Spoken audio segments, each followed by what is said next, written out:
There's a moment that comes before change, before decisions, before clarity, before anything actually looks different. It's the moment when something you've been carrying doesn't feel right anymore. Not necessarily wrong, just heavy. And you don't know quite what to call it yet. That moment is where this series began.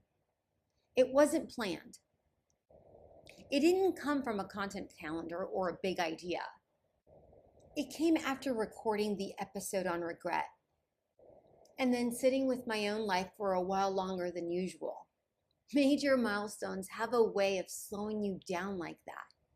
A parent's death, turning 50, standing at the edge of a new year, divorce, starting a new relationship, friendships that once felt close, now distant, or altogether gone. And somewhere in the middle of all of that, I noticed I was asking quieter questions, not dramatic ones, just honest ones. How have I changed? How has all of this changed me? What still needs changing? And what questions haven't I even learned how to ask yet? Somewhere between starting this podcast and getting divorced, I took a long, unfiltered look at my life. And the truth is, I couldn't tell you how I felt about it.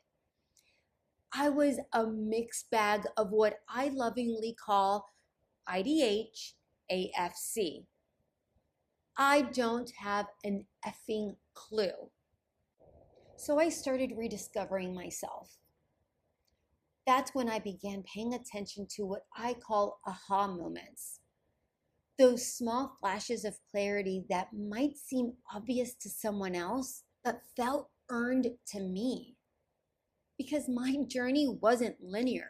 It had detours, pit stops, and places I stayed longer than I planned.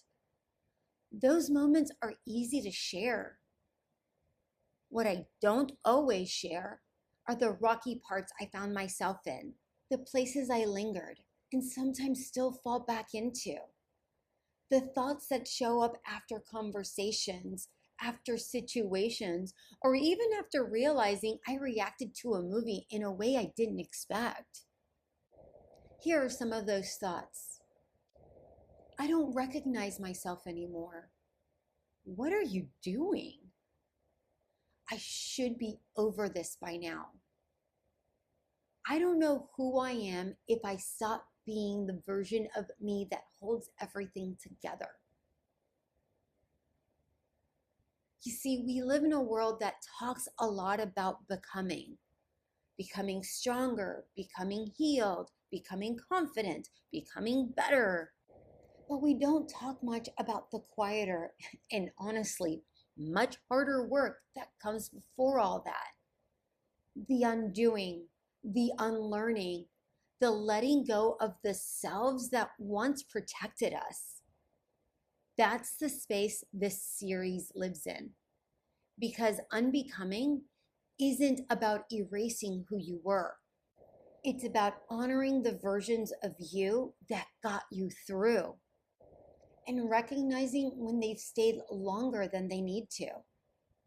The strong one, the easy one, the one who didn't ask for too much, the one who kept going, the one who learned to stay quiet, the one who learned to survive.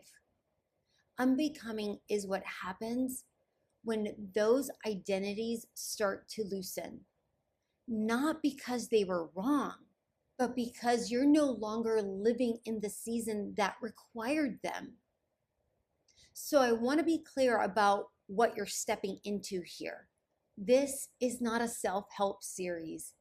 There are no steps, no fixes, no do this and everything will change.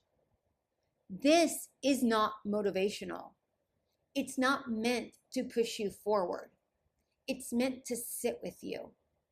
Some episodes will feel familiar. Some may feel uncomfortable. Some might name things you don't even know how to say out loud. And some may leave you without answers. That's intentional. Unbecoming doesn't rush. You don't need to listen in order. You don't need to resonate with every episode. Just listen to what lands. You don't need to take notes or do anything with what you hear.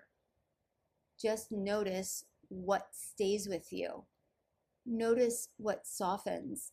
Notice what resists. Notice what feels seen. That's enough. And if you're in a season where you feel in between not who you were and not who you'll be next, you, my dear, are welcome here.